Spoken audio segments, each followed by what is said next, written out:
All right, so I decided to try these high protein bagels made by Thomas's. I got the everything one because I had some suspicion that maybe we might need maybe some flavor in there. And what I'm going to show you first is I did toast this one. It does have a lot of seeds on it, so that's good.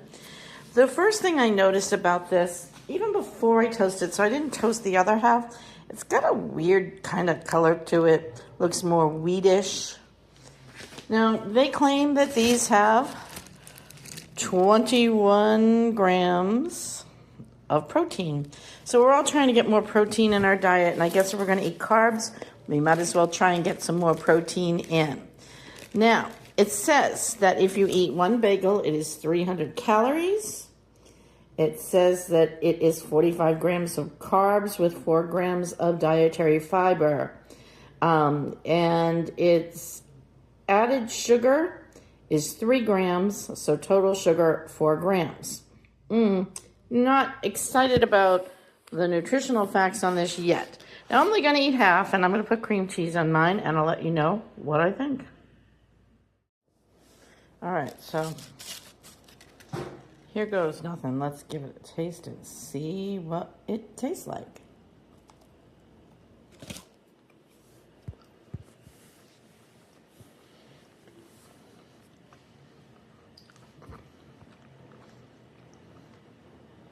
It's a little chewy, chalky. I'll take another bite. I'll show you the inside.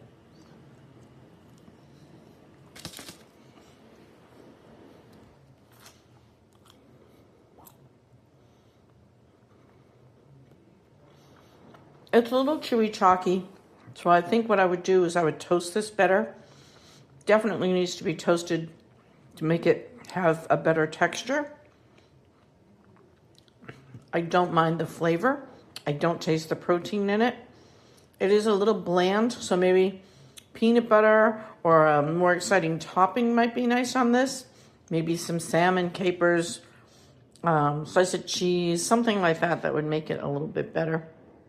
I'm going to toast the other half, and I'm going to toast it longer and see if I like it better. All right, I said I was going to toast this one a little more. Maybe I'm going to toast this one a lot more. It got quite dark. All right, we're going to put some cream cheese on this one and give it a try and see if we like it. All right, I'm going to take a bite of this one and see what we think. I liked it the other way better. It needs something salty. It definitely needs something with flavor. Is it worth it? Could I get 21 grams of protein in somewhere else? I think I could. I'm not going to say don't do these. If you're going to eat bagels and you don't really care if they're very flavorful and you're going to eat them out of a bag from a grocery store anyway, then maybe this is an okay alternative for you. For me, not worth 300 calories.